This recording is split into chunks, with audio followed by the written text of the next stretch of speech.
Salut à tous. J'ai mis la main sur 4 fils Reddit les plus glaçants qui m'ont vraiment empêché de dormir. Like, abonnement et on plonge dedans.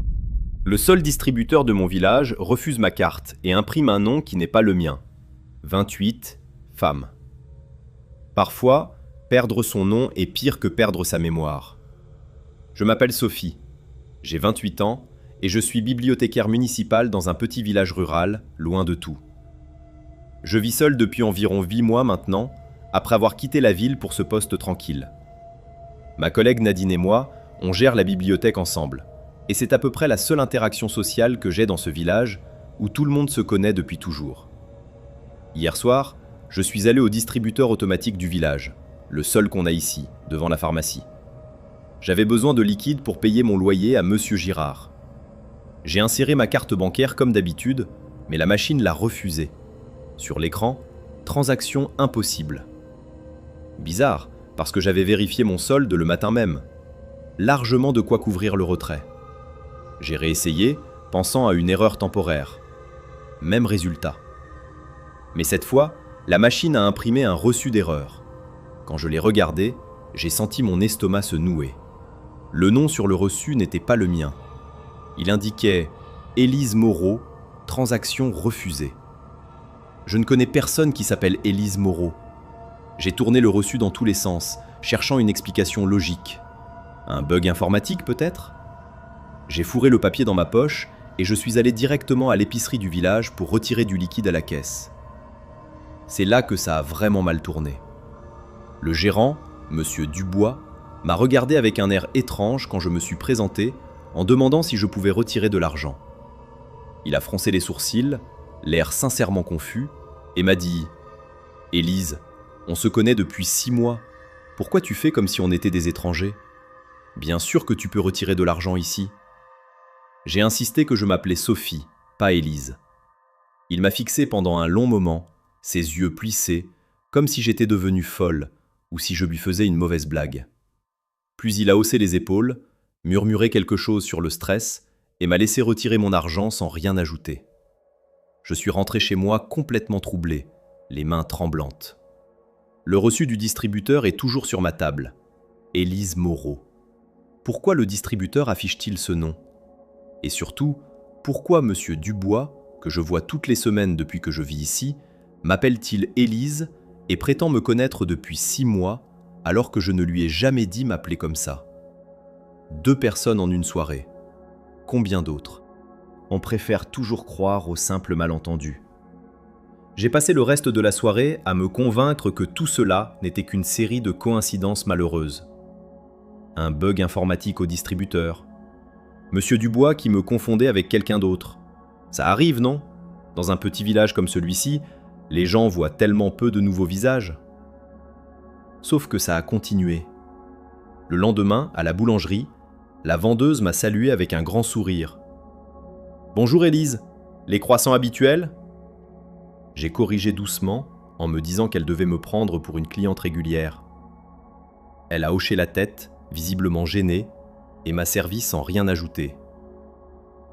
2 jours plus tard, Nadine elle-même a lâché « Élise » en me parlant à la bibliothèque, puis s'est reprise immédiatement avec un rire nerveux. « Désolé Sophie, j'ai la tête ailleurs aujourd'hui. » Mais son regard fuyant m'a glacé. Le soir même, j'ai fait ce que j'aurais dû faire depuis le début. J'ai cherché Élise Moreau sur Internet. J'ai trouvé un article de presse locale datant d'il y a 2 ans. Une femme de 27 ans, Élise Moreau, avait mystérieusement disparu de sa maison de location dans notre village. Aucune trace, aucun signe de lutte. Les enquêtes n'avaient rien donné. L'affaire était restée non résolue. La maison mentionnée dans l'article ? C'était celle que je loue actuellement à Monsieur Girard, celle où je vis depuis 8 mois. Elle avait vécu entre ces mêmes murs. Hier, j'ai pris mon courage à 2 mains et j'ai abordé Monsieur Girard quand il est passé récupérer le loyer. J'ai essayé d'être naturel. « Monsieur Girard, je suis tombé sur un vieil article. Il y avait une locataire avant moi qui s'appelait Élise Moreau ?» Son visage s'est fermé instantanément. Il a détourné le regard, rangé les billets dans sa poche avec des gestes brusques. « C'est du passé tout ça. Une histoire triste. Pourquoi vous me parlez de ça ?» Il a marmonné quelque chose sur les journalistes qui ne savent pas quand laisser tomber, puis il est parti en évitant mon regard. Je n'ai pas insisté, mais son malaise était palpable, presque violent. Depuis quelques semaines, je me sens bizarre, fatigué constamment, même après une nuit complète. Des moments de brouillard mental, comme si j'étais légèrement à côté de moi-même. Je mettais ça sur le compte du stress. Un nouveau travail, une nouvelle vie isolée à la campagne. Mais maintenant, je ne sais plus. Ce soir, en rentrant de la bibliothèque, j'ai croisé 3 personnes différentes. 2 m'ont appelé Élise. La 3e a hésité, la bouche ouverte, avant de baisser les yeux et de presser le pas. Je commence à avoir peur. Peur de ce village. Peur de ce qu'ils savent tous et que j'ignore. Et peur, surtout, de perdre pied complètement. Le village se souvenait de quelqu'un d'autre qu'elle. Chercher de l'aide peut être le piège. J'ai pris rendez-vous avec le docteur Beaumont cette semaine. Pas seulement pour mon bilan de routine, mais parce que j'avais besoin de parler à quelqu'un de rationnel. Il m'a écouté pendant que je racontais l'histoire du distributeur, des villageois qui m'appellent Élise. Il a hoché la tête, pris des notes, puis m'a souri. « Sophie, vous travaillez beaucoup. Le stress, l'isolement, ça peut jouer des tours. Je pense que vous souffrez de surmenage. » Il a proposé une prise de sang complète. « On va vous remettre d'aplomb », a-t-il dit. Cette semaine, ça n'a fait qu'empirer. La postière m'a rendu un colis adressé à Élise Moreau à mon adresse. Le mécanicien m'a parlé de ma Clio rouge, que je n'ai jamais possédée. Le curé m'a salué. « Bonjour Élise. » J'ai trouvé d'anciennes photos d'Élise Moreau sur Facebook. Elle me ressemble vaguement, même couleur de cheveux, même morphologie, mais on est clairement différentes. Ses yeux sont plus foncés, son nez différent. Comment tous ces gens peuvent nous confondre? Même les certitudes vacillent. Le pire, c'est Nadine. Hier, elle m'a appelé Sophie toute la matinée, puis Élise l'après-midi, sans s'en rendre compte. Quand je l'ai fait remarquer, elle a pâli, balbutié, et s'est enfermée dans la réserve. Ce soir, en rangeant mes papiers médicaux, quelque chose m'a glacé. Le docteur Beaumont m'a prescrit des injections mensuelles de vitamine B12 il y a 4 mois. Il me les administre lui-même, chaque mois, sans faute. Mais je repense maintenant à ces rendez-vous, à comment il insiste pour que je vienne seul, sans prévenir, à comment je me sens flou et fatigué après chaque injection, à son sourire trop rassurant quand je mentionne mes trous de mémoire. Le docteur Beaumont est la personne que je vois le plus régulièrement ici. Plus que Nadine, plus que Monsieur Gérard, plus que quiconque. Et si ce n'était pas de la vitamine B12? C'est du vol d'identité classique. Vérifie immédiatement ton rapport de crédit et tes comptes bancaires en ligne. Quelqu'un utilise probablement tes infos pour ouvrir des comptes frauduleux. Je ne veux pas être désagréable, mais as-tu consulté un médecin? Des problèmes de mémoire ou des épisodes dissociatifs pourraient expliquer pourquoi tu ne te souviens pas de certaines interactions que les autres mentionnent. Ancien gendarme ici. Documente absolument tout. Prends des photos des reçus du distributeur. Enregistre les conversations où on t'appelle Élise. Garde tous les courriers mal adressés.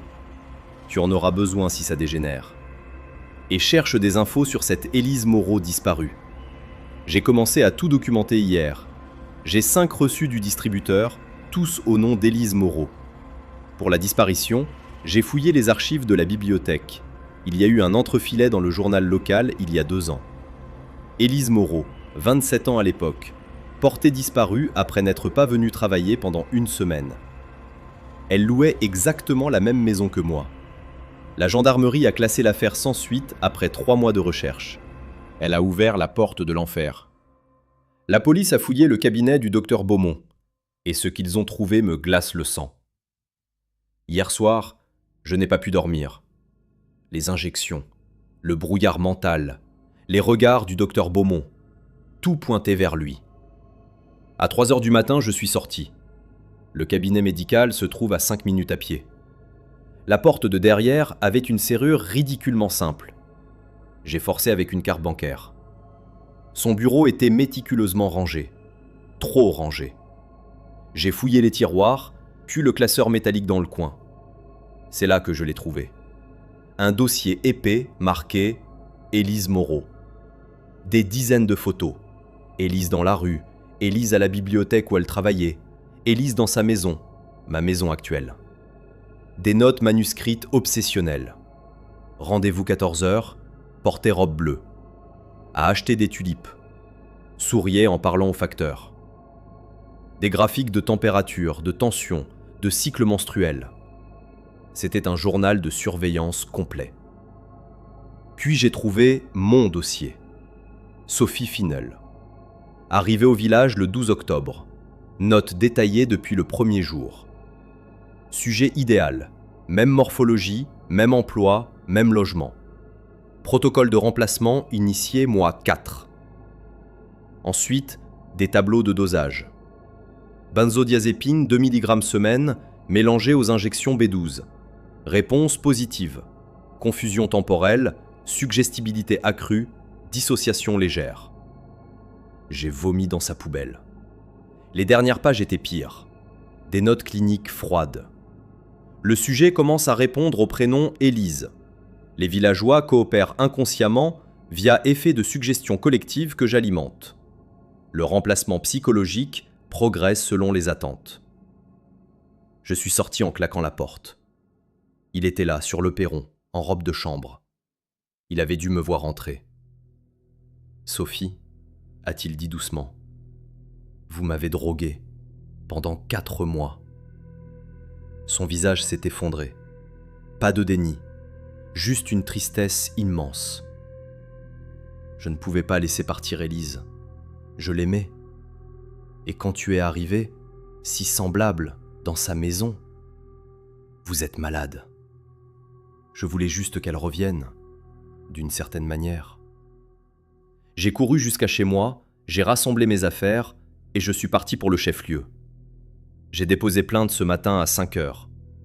La gendarmerie a ouvert une enquête. Il fouille son cabinet en ce moment même. J'ai vécu quelque chose de similaire dans un petit village en Bretagne. Les gens confondaient constamment mon nom avec celui de l'ancienne locataire.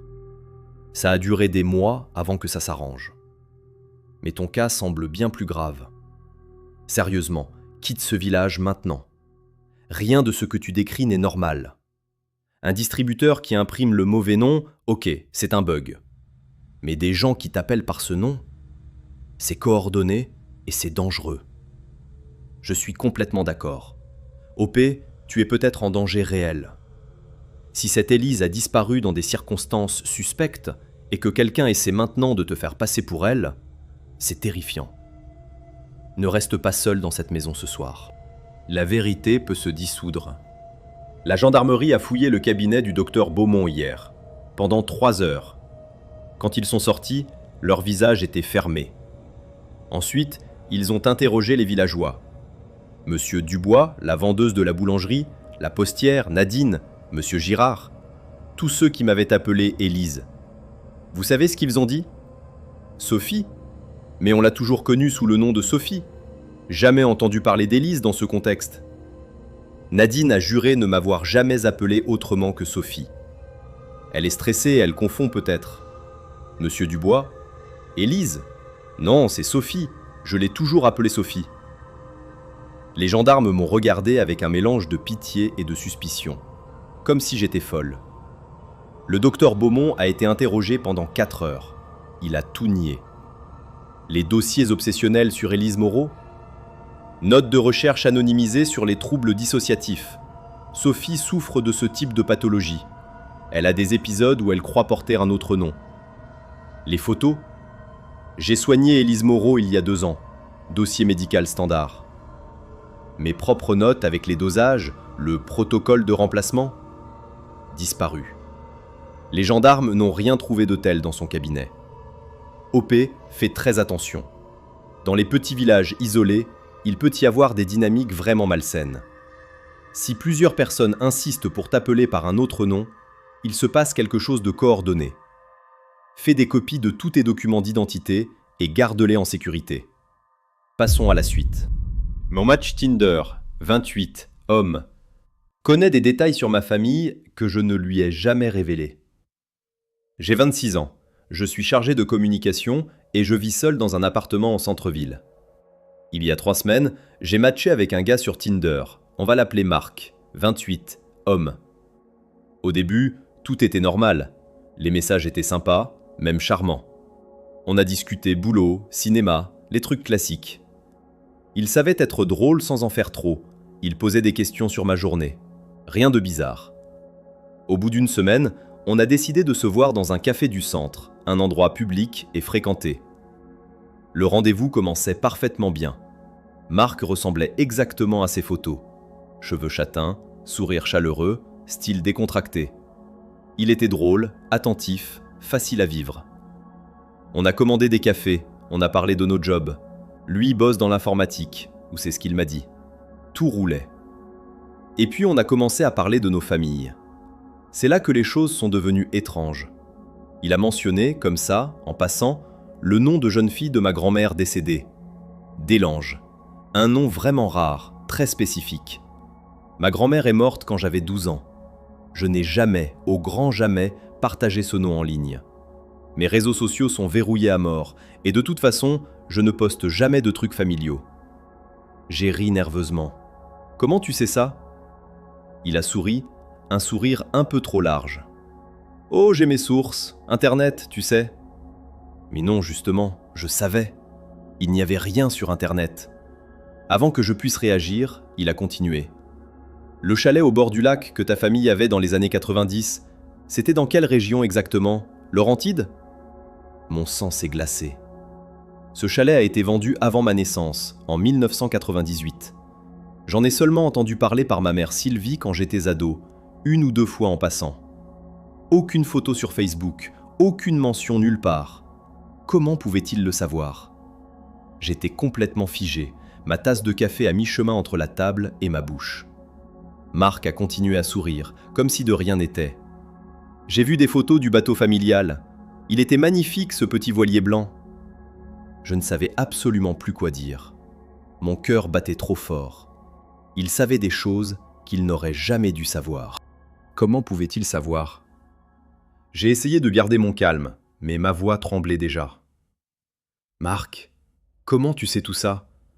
Le nom de ma grand-mère, le chalet, le bateau. Je n'ai jamais parlé de rien de tout ça.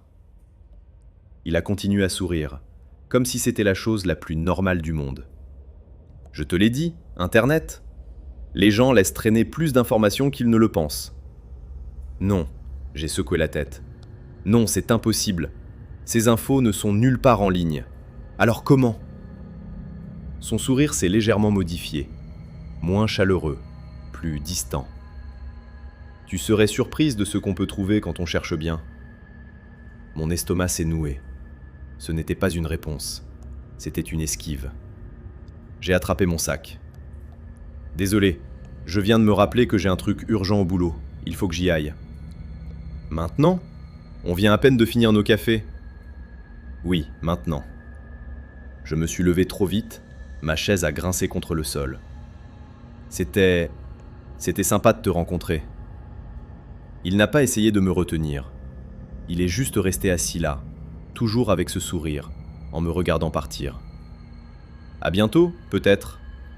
J'ai presque couru jusqu'à la sortie. Une fois dehors, j'ai marché aussi vite que possible sans vraiment courir, le cœur battant à tout rompre. Mes mains tremblaient tellement que j'ai eu du mal à déverrouiller mon téléphone. Quelque chose clochait terriblement. Une fois rentré chez moi, j'ai verrouillé ma porte à double tour. Je vivais seul dans cet appartement, et d'habitude ça ne me dérangeait pas. Mais là, ça me terrifiait. J'ai ouvert Tinder et j'ai scruté son profil. Marc Dubois, 28 ans, informaticien. 3 photos, toutes normales, rien de bizarre. Sa bio était générique. Passionné de tech et de bonne bouffe. Aucun indice, aucun lien vers d'autres réseaux sociaux. Trop normal, presque vide. J'ai appelé ma meilleure amie Léa en panique. Il savait des trucs, Léa. Des trucs qu'il ne pouvait absolument pas savoir. Quoi comme truc? Le nom de jeune fille de ma grand-mère décédée. Un chalet que ma famille avait avant ma naissance. Un bateau. Léa est restée silencieuse un moment. Tu devrais peut-être appeler la police. Ça ressemble à du harcèlement. Mais il n'a rien fait de vraiment illégal. Il a juste mentionné des choses. Des choses qu'il n'aurait jamais dû savoir. C'est flippant. Bloque-le au minimum.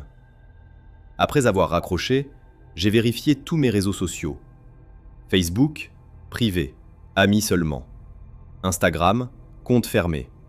LinkedIn, strictement professionnel, zéro mention familiale. Rien.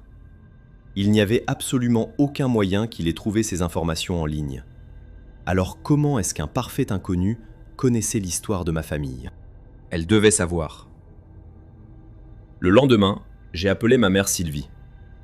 J'ai essayé de garder un ton décontracté. « Maman, tu te souviens du chalet que la famille avait au lac, dans les années 90 ?» Silence. Puis, « Pourquoi tu me demandes ça maintenant ?»« Juste comme ça, j'y pensais. Et le bateau aussi, le voilier blanc. » Sa voix est devenue tendue. « Chérie, c'était il y a très longtemps. Pourquoi cette curiosité soudaine ? C'est juste, je ne sais pas. J'essaye de me souvenir de l'histoire familiale. On a vendu ce chalet en 1998, avant ta naissance.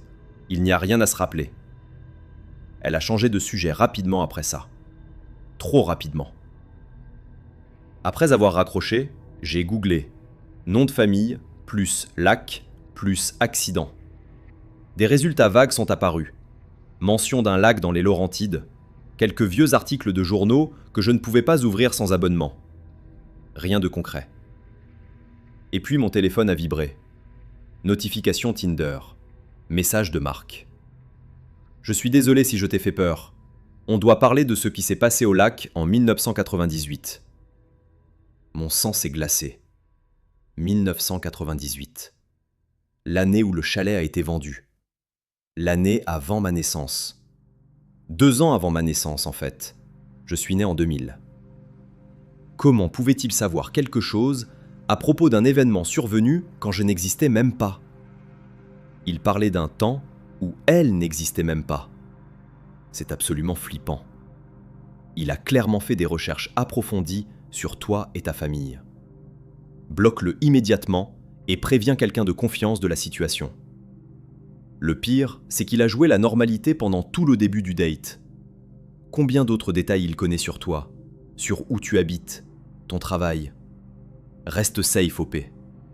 OP, vérifie si tes profils sociaux sont vraiment privés. Même avec des paramètres stricts, on peut trouver beaucoup d'infos avec de la patience. Mais le nom de jeune fille de ta grand-mère, c'est vraiment inquiétant. J'ai tout vérifié 3 fois. Mes profils sont verrouillés et je ne poste jamais de photos de famille. Ma grand-mère est morte avant que Facebook existe. Ce nom n'apparaît nulle part en ligne lié à moi. C'est ça qui me terrifie. Il a dû fouiller dans des archives physiques ou parler à quelqu'un qui connaissait ma famille il y a des décennies. La vérité attendait dans une boîte. J'ai confronté ma mère et tout s'est effondré. Je suis allé chez ma mère Sylvie hier soir. Je lui ai dit que je devais récupérer des vieux papiers pour mon travail. Elle était au téléphone dans la cuisine, alors j'ai fouillé dans le garage où elle garde les cartons de stockage. Au fond, j'ai trouvé une boîte marquée 1998 Archives. À l'intérieur, des coupures de presse jaunies. Noyade tragique au lac des Laurentides. Une fillette de 9 ans meurt dans un accident de bateau. L'article datait du 15 juillet 1998. Une petite fille nommée Sophie Dubois, 9 ans. Dubois, le même nom que Marc. L'article mentionnait qu'elle était avec des amis de la famille, que l'oncle d'un des enfants pilotait le bateau. Mon oncle, le frère de ma mère. J'ai continué à fouiller. Documents de règlement à l'amiable, accords de confidentialité, reçus de paiement, 250 000 $ versés à la famille Dubois en septembre 1998. Des lettres d'avocats expliquant comment éviter toute poursuite criminelle. Tout était là, soigneusement caché depuis presque 3 décennies. Mon oncle était ivre. Il conduisait le bateau trop vite. Sophie est tombée par-dessus bord et s'est noyée avant qu'on puisse la retrouver. Le rapport de police notait un taux d'alcoolémie de 0,18. Et ma famille a payé pour étouffer l'affaire. Pas de charge criminelle, pas de procès, juste de l'argent, des avocats et du silence imposé. Marc n'était pas un harceleur. C'était le grand frère de Sophie. Il avait 9 ans quand elle est morte. Il cherchait la vérité sur ce qui était arrivé à sa petite sœur. Une vérité que ma famille avait enterrée avec de l'argent et des mensonges il y a 28 ans. 28 ans de mensonges. J'ai eu une expérience similaire où un mec connaissait le nom de mon frère avant que je le mentionne. Il avait trouvé le Facebook de ma mère. Fais attention à ce que ta famille partage en ligne aussi. Le sourire quand tu as figé. Il savait que ça te mettrait mal à l'aise et il a quand même continué. Ce mec teste tes limites. Fuis. Exactement. C'était un power move. Il voulait que tu saches qu'il avait fait ses devoirs. Ce type de comportement contrôlant ne fait qu'empirer avec le temps. Il n'était pas le monstre. Sa famille l'était. J'ai confronté ma mère le lendemain matin, les documents étalés sur sa table de cuisine. Elle a d'abord nié, puis minimisé, puis elle s'est effondrée. On n'avait pas le choix, semblotait-elle. Ton oncle aurait été en prison. Toute la famille aurait été détruite. Les Dubois ont accepté l'argent. Ils ont signé. Ils ont accepté parce que vous leur avez laissé aucune autre option, j'ai répondu, la voix tremblante. Vous aviez des avocats, de l'argent, du pouvoir. Eux venaient de perdre leur fille de 9 ans. Une fillette morte parce que ton frère était ivre au volant d'un bateau. Il a fait une erreur. Il n'est pas un monstre. Si, justement. Et toi aussi, d'avoir caché ça. Sylvie m'a supplié de garder le silence, de penser à la famille, à la réputation. Elle pleurait, me disait que je ne comprenais pas les décisions difficiles que les adultes doivent prendre. Je comprenais parfaitement. Et j'étais dégoûté. J'ai contacté Marc le soir même. On s'est retrouvés dans un parc public. Je lui ai donné des copies de tout, articles de presse, documents de règlement, accords de confidentialité, reçus de paiement. Il a pleuré en lisant. Vraiment pleuré. 28 ans qu'il cherchait des réponses sur ce qui était arrivé à sa petite sœur Sophie. 28 ans qu'on lui répétait que c'était juste un accident tragique, que personne n'était responsable. Merci, il a murmuré. Personne dans ma famille ne me croyait quand je disais qu'il y avait quelque chose de louche. Maintenant, j'ai enfin la preuve. Le prix de la vérité. Ma famille élargie l'a découvert 2 jours plus tard. Mon oncle a appelé, hurlant au téléphone, me traitant de traîtresse. Mes cousins m'ont bloqué partout. Ma tante a envoyé un message disant que j'avais détruit la famille par égoïsme. Ma mère ne me parle plus. Elle a choisi de protéger son frère plutôt que de reconnaître ce qu'il avait fait. Je vis toujours seul dans mon appartement. Mon travail de chargé de communication continue. Mais les dîners de famille sont terminés. Les fêtes, les réunions, tout ça, c'est fini pour moi. Parfois, je me demande si j'ai fait le bon choix. Si ça valait vraiment le coup de perdre presque toute ma famille. Puis je pense à Sophie Dubois. 9 ans. Noyée dans un lac parce qu'un adulte ivre était aux commandes. Effacée avec de l'argent et du silence. Une fillette qui méritait mieux que d'être enterrée 2 fois. Une fois dans la terre, une fois dans les mensonges. J'ai coupé tout contact avec mon oncle. Je ne lui parlerai plus jamais. Marc et moi ne sommes pas devenus amis. Comment le pourrions-nous? Mais il m'a envoyé un dernier message. Sophie aurait eu 37 ans cette année. Merci de lui avoir rendu sa voix. Ça valait le coup. Documente absolument tout. Screenshot, date, lieu de rencontre. Si ça escalade, tu auras besoin de preuves. Et sérieusement, considère un signalement à la police. Passons à la suivante. Mon chien grogne vers mon placard chaque nuit depuis 1 mois. J'ai installé une caméra et je regrette tout. Je, 26, femme, vis seul dans un petit appartement avec mon berger allemand, Max. Je suis graphiste freelance, je travaille depuis chez moi. Ma vie était tranquille jusqu'à il y a 1 mois. Tout a commencé une nuit, il y a 5 semaines. Je me suis réveillé vers 3 heures du matin, au son de grognements sourds. Max était debout au pied de mon lit, fixant le placard de ma chambre, le corps rigide. J'ai allumé la lumière et vérifié le placard. Rien. Juste mes vêtements et des cartons au fond. Je me suis dit qu'il avait entendu un bruit dans l'immeuble. On s'est recouché. Sauf que ça s'est reproduit la nuit suivante. Même heure exacte. Max grognait vers le placard. J'ai encore vérifié.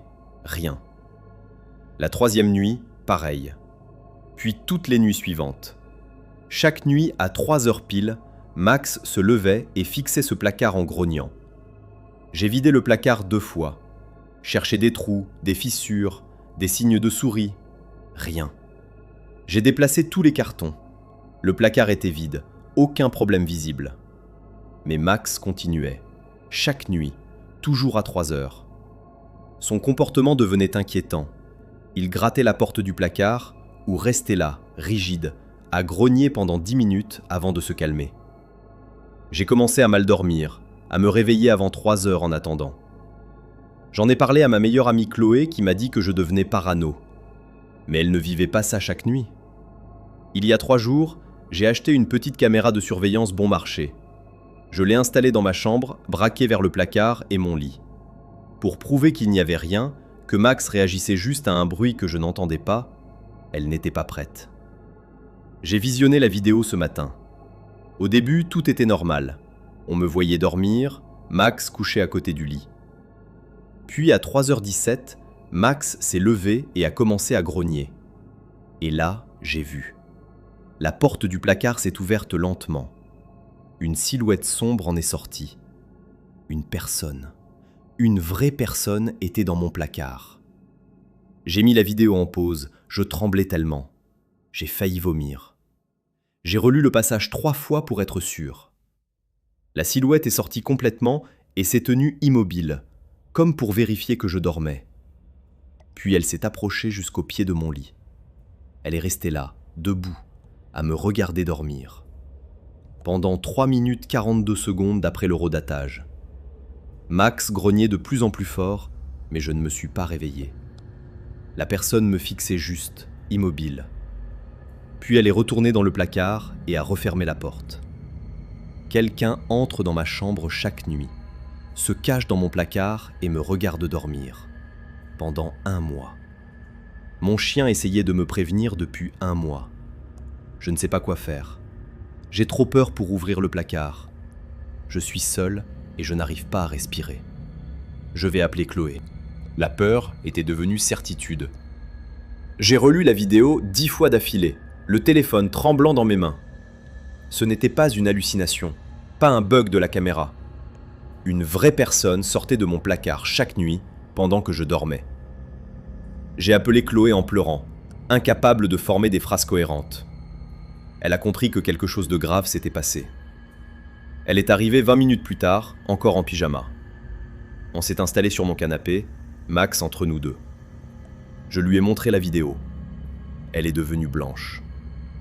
On l'a regardée au ralenti, image par image. La porte du placard qui s'ouvre si lentement, avec précaution. La silhouette qui sort, qui attend, immobile, avant de s'approcher. Les gestes calculés, délibérés. Cette personne savait exactement ce qu'elle faisait. Puis ces 3 minutes 42 secondes où elle reste plantée au pied de mon lit, à me fixer. J'étais complètement vulnérable, endormi, et quelqu'un me regardait. Pendant 1 mois entier. Chloé voulait appeler la police immédiatement. Mais j'étais comme paralysé. Je n'arrivais pas à réfléchir. Tout ce que je voyais, c'était cette silhouette dans ma chambre. Rien n'avait changé dans la chambre. On a fini par vérifier le placard ensemble. Chloé devant avec une lampe torche, moi et Max derrière. Le placard était vide, comme toujours. Juste mes vêtements sur les cintres, mes cartons au fond. Aucun indice, aucune trace. Rien qui explique comment une personne pourrait entrer et sortir de là. Mais maintenant je savais. Quelqu'un l'avait fait. Pendant des semaines. J'ai pensé à toutes ces nuits où je m'étais réveillé parce que Max grognait, où j'avais vérifié le placard sans rien trouver. Cette personne était peut-être là, cachée, à me regarder fouiller à quelques centimètres d'elle. Je ne pouvais pas arrêter de trembler. Le sentiment de violation était insoutenable. Mon appartement, ma chambre, mon lit, plus rien n'était sûr. Cette personne m'avait vu dormir, peut-être rêver, peut-être me retourner. Combien de fois était-elle venue avant que Max ne commence à grogner? J'ai refusé de rester 1 minute de plus. J'ai jeté des affaires dans un sac, vêtements, brosse à dents, chargeur. Max n'a pas quitté mes côtés. Je suis parti chez Chloé avec lui. J'ai dormi sur son canapé, Max au sol à côté de moi. Le matin, on irait au commissariat. Le placard cachait bien plus qu'elle ne l'imaginait. On est allé au commissariat le matin même. Les policiers ont pris ma plainte au sérieux dès qu'ils ont vu la vidéo. 2 agents sont venus à mon appartement dans l'heure qui a suivi. Ils ont examiné le placard méticuleusement. Tout vidé, déplacé chaque cintre, chaque carton. L'un des agents s'est accroupi au fond du placard et a commencé à taper sur le mur du fond. Il a appelé son collègue. Ils ont retiré mes derniers cartons et là, derrière, complètement dissimulé, un panneau d'accès. Pas visible si on ne cherchait pas spécifiquement. Le panneau s'ouvrait sur un espace de maintenance étroit qui longeait le mur. L'agent a sorti sa lampe et a éclairé à l'intérieur. L'espace continuait, disparaissait dans l'obscurité. Il a suivi le passage avec sa lampe et a dit que ça menait à l'appartement d'à côté. Mon sang s'est glacé. L'appartement d'à côté était vide. Vide depuis que j'avais emménagé il y a 2 mois. Je n'avais jamais entendu de bruit de ce côté, jamais vu personne y entrer ou sortir. Les policiers ont voulu vérifier l'appartement vacant immédiatement. Ils ont appelé le propriétaire pour les clés. Et là, ça m'est revenu. Le propriétaire, son fils adulte, m'avait aidé à déménager. Un type sympa, la trentaine, qui avait proposé de porter mes meubles. Il connaissait parfaitement l'immeuble. Il savait que l'appartement d'à côté était vide. Bordel, appelle la police maintenant. Ne reste pas seul dans cet appartement. Ça fait 1 mois qu'il entre chez toi. Qui sait ce qu'il a fait d'autre? Le fait qu'il se tienne juste là à te regarder dormir, j'ai envie de vomir. Change toutes tes serrures, contacte un avocat et surtout, garde cette vidéo comme preuve. Courage à toi. Les chiens ont un odorat 40 fois plus développé que nous. S'ils grognent toujours au même endroit, ils sentent quelque chose. Animal mort dans le mur? Moisissure? Ou pire, quelqu'un laisse une odeur là. C'est exactement ça. Quand la police a inspecté le placard, mon chien est devenu fou. Il reconnaissait l'odeur. Le type portait toujours la même veste en cuir. Mon chien l'avait senti le jour de l'emménagement. Il me prévenait depuis le début et j'ai cru qu'il était juste bizarre. Il était là depuis le début. La police a fouillé son téléphone et trouvé bien pire que des photos. La police l'a identifié. C'était bien le fils du propriétaire. Quand ils ont ouvert l'appartement voisin, il était là, couché sur un matelas par terre. Ils l'ont arrêté sur place. Il vivait dans cet appartement censé être vide. Depuis que j'avais emménagé il y a 2 mois, peut-être même avant. Mais ce n'est pas le pire. Les techniciens ont saisi son téléphone pour analyse. Ils viennent de m'appeler avec les résultats. Il y avait des centaines de photos de moi. Des centaines. Toutes prises pendant que je dormais, sous différents angles, à différents moments du mois dernier. Chaque photo était horodatée. Il venait presque toutes les nuits. Parfois il restait juste quelques minutes, parfois plus longtemps. Les horodatages correspondent exactement au moment où Max grognait. La police m'a expliqué qu'il connaissait le passage depuis l'enfance. Son père possède l'immeuble depuis les années 60. Le conduit d'accès pour la maintenance datait de cette époque et n'avait jamais été scellé correctement. Lui seul savait qu'il existait. Quand il m'a aidé à déménager, il a tout planifié. Il m'a aidé à ranger mes cartons au fond du placard, il savait exactement où les mettre pour cacher le panneau d'accès. Je n'arrive pas à réaliser. Il était là le premier jour, souriant, m'aidant à porter mes affaires.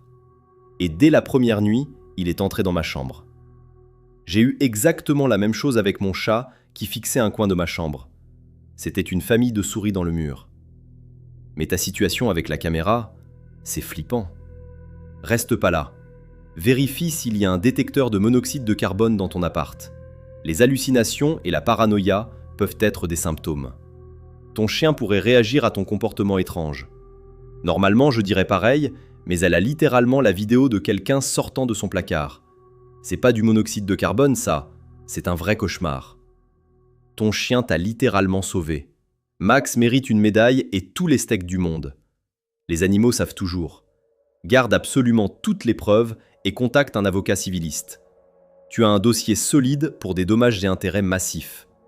Ce qu'il t'a fait subir est criminel et civil. Je lis ça à 2 heures du matin et maintenant je dors plus. OP, je t'en supplie, donne-nous des nouvelles. J'espère que tu vas bien et que t'es plus dans cet appart. Je suis chez ma mère maintenant avec Max. Je ne retournerai jamais dans cet appartement. Merci pour ton soutien. Ça aide vraiment de savoir que les gens comprennent à quel point c'est horrible. Garde toutes les preuves et tous les documents. Tu as un dossier béton pour des poursuites civiles. Ce type doit payer pour ce qu'il t'a fait subir. Max mérite tous les steaks du monde. Les chiens sentent vraiment quand quelque chose ne va pas.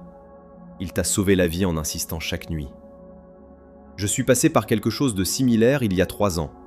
Crois-moi, la thérapie aide vraiment. Prends soin de toi, OP. Tu as survécu et tu es forte. Passons à la suivante. J'ai trouvé des preuves d'une pièce dans ma maison d'enfance que toute ma famille refuse d'admettre avoir existé. Quelque chose ne collait pas dans cette maison. Je suis archiviste, 28, femme, et il y a 3 mois, j'ai hérité de la maison familiale après le décès de ma mère.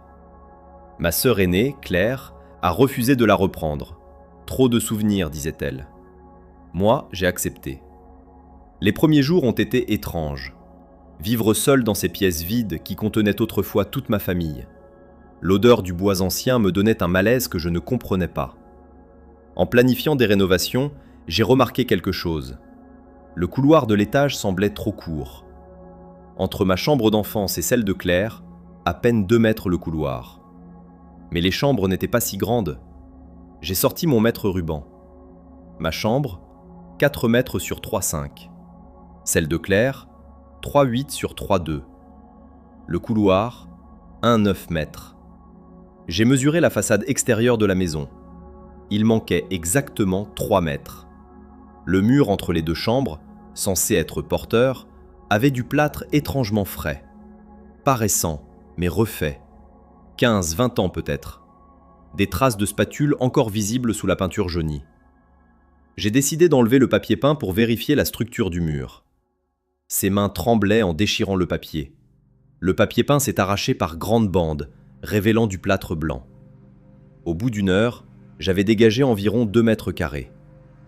C'est là que je l'ai vu. Une petite porte, haute d'à peine 1,20 m à hauteur d'enfant.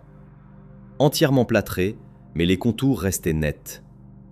Quelqu'un avait scellé cette porte, puis tenté de la cacher sous le papier. Mon cœur s'est mis à battre plus fort. Je suis descendu chercher un marteau et un ciseau dans le garage de maman. Le plâtre s'est brisé facilement. Trop facilement. Il n'était vraiment pas si vieux que ça. J'ai dégagé la porte centimètre par centimètre, la poussière me piquant les yeux. La porte était en bois sombre, ancien, chêne massif probablement. Et elle était couverte de marques. Pas des éraflures normales, des entailles profondes, frénétiques, des dizaines et des dizaines, griffées dans le bois avec des ongles. Les sillons formaient des motifs chaotiques, certains si profonds qu'ils avaient arraché de longues écharres. Mes mains se sont mises à trembler quand j'ai compris. Toutes les marques étaient de mon côté, du côté qui aurait été l'intérieur de la pièce. Quelqu'un avait griffé cette porte en essayant désespérément de sortir. Je ne pouvais plus penser à autre chose. J'ai passé toute la nuit éveillé, fixant le plafond de ma chambre. Cette porte, ces griffures profondes. Le lendemain matin, je suis monté au grenier fouiller dans les affaires de maman. Des cartons remplis de photos, des années d'albums poussiéreux. J'ai commencé par ceux de mon enfance. Les premières années, rien d'anormal. Puis je suis tombé sur un album marqué 1998-2000. Ma fête d'anniversaire, 8 bougies sur le gâteau. Claire et moi sourions à la caméra, moi en robe rose, elle avec ses tresses. Et derrière nous, en arrière-plan, parfaitement visible, une porte, entre nos 2 chambres. Une porte en bois sombre qui n'existe plus aujourd'hui. J'ai feuilleté frénétiquement les pages suivantes, photo après photo.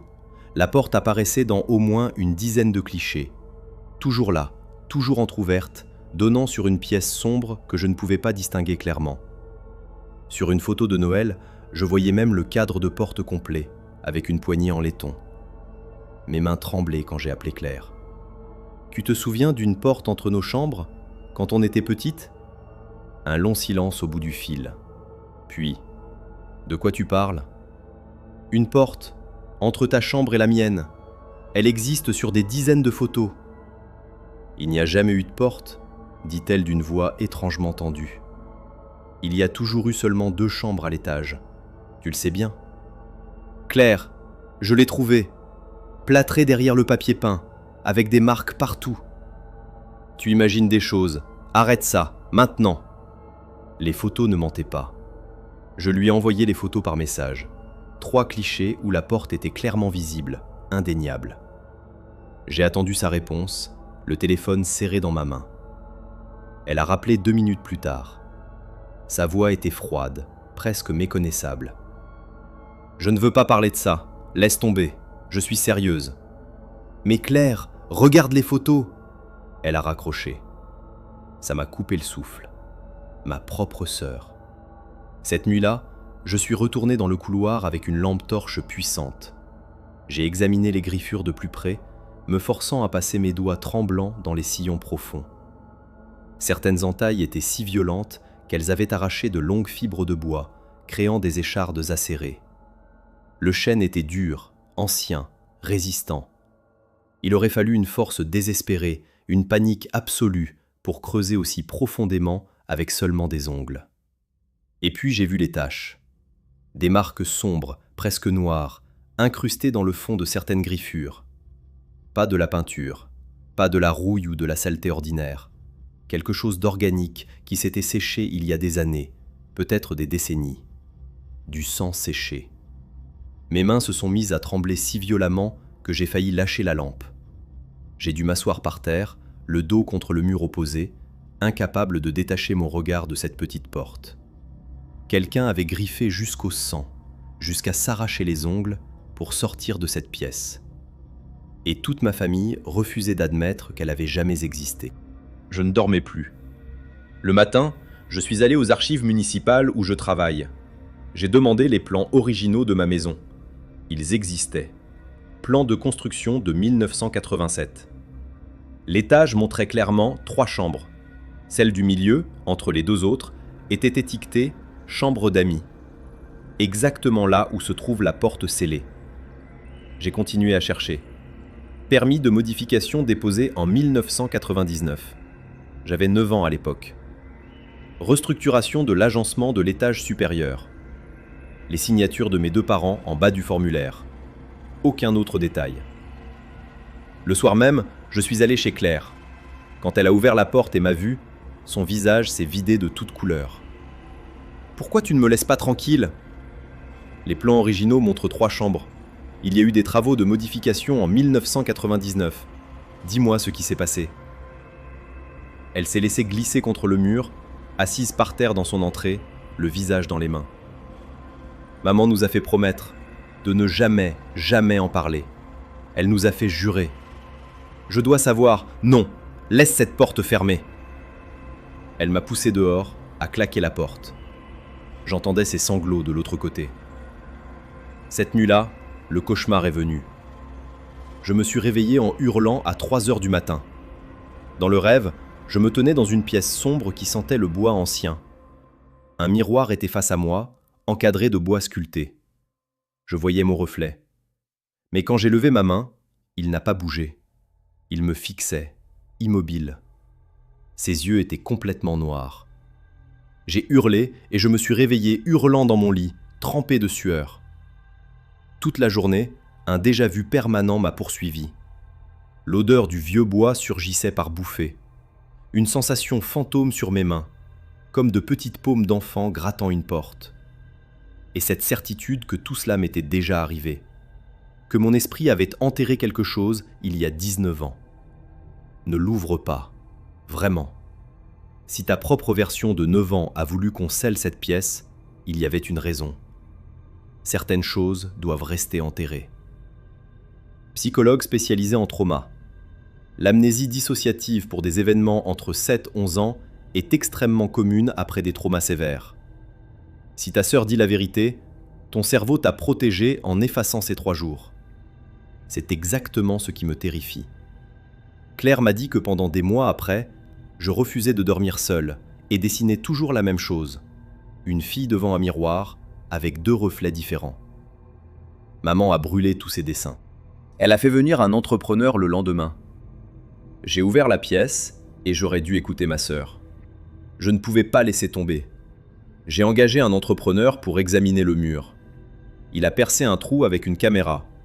Une pièce entière existe derrière le plâtre. Structure intacte, vide et poussiéreuse. Claire a débarqué 1 heure plus tard, complètement hystérique. Elle savait que j'avais fait venir quelqu'un. Elle s'est effondrée sur les marches du perron, tremblante, et m'a tout raconté entre 2 sanglots. La pièce existait. Quand j'avais 9 ans, j'ai été puni pour quelque chose. Papa m'a enfermé dans cette chambre. 3 jours. 3 putains de jours sans sortir. Quand ils ont enfin ouvert la porte, ils m'ont trouvé recroquevillé dans un coin, complètement catatonique. Mes ongles étaient ensanglantés, plusieurs arrachés. Le bois de la porte était couvert de mon sang. Je ne réagissais plus, je fixais juste le vide. Mais ce n'est pas ça le pire. Claire dit que quand j'ai recommencé à parler, je les ai suppliés de sceller la pièce. Que j'ai hurlé, pleuré, refusé de manger ou de dormir tant qu'ils ne promettaient pas de la condamner. Je répétais sans arrêt qu'il y avait quelque chose avec moi dans cette pièce, que ça m'observait, que ça ne me laisserait jamais tranquille. Ils ont fait venir des maçons la semaine suivante, ont tout scellé. Je n'ai aucun souvenir de tout ça, 0. Claire dit que les médecins ont parlé d'amnésie dissociative. Mon cerveau a complètement effacé le traumatisme. Les cauchemars empirent chaque nuit. Dans mes rêves, je vois une silhouette debout devant le miroir de ma chambre. Mais quand je regarde le reflet, il n'y a rien. Juste un vide noir, là où devrait être son image. Et elle reste là, immobile, à me regarder. Mon esprit m'a protégé en enterrant ces 3 jours. Mais j'ai l'impression de réveiller quelque chose qui devait rester endormi. Putain, ça me donne des frissons. Ma grand-mère avait scellé une chambre dans sa ferme et a refusé d'en parler jusqu'à sa mort. On ne l'a jamais ouverte. Les griffures de l'intérieur. Mon Dieu. Est-ce que quelqu'un aurait pu être enfermé là ? As-tu vérifié s'il y avait des disparitions dans ton quartier à l'époque ? J'ai pensé la même chose. Mais si la sœur dit que c'est OP qui a demandé le scellement, peut-être qu'elle essayait de garder quelque chose enfermé plutôt que de s'échapper ? Les réponses ne feraient qu'ouvrir de nouvelles questions. Il fallait qu'elle sache. J'ai rappelé l'entrepreneur malgré les supplications de Claire et les avertissements dans les commentaires. Je devais faire face à ce qui s'était passé dans cette pièce il y a 19 ans. Le mur est tombé en 3 heures. Nuages de poussière, débris de plâtre, et puis l'ouverture béante. La pièce était vide, complètement vide. Sol en bois couvert d'une couche de poussière épaisse comme un tapis. Pas de meubles, pas de fenêtres. Sauf un seul objet. Un miroir massif. Ancien, avec un cadre en bois sculpté de motifs complexes. Positionné exactement face à la porte, comme s'il attendait. Comme s'il savait qu'un jour, quelqu'un reviendrait. L'ouvrier m'a dit de ne pas entrer. J'y suis entré quand même. Je me suis approché du miroir.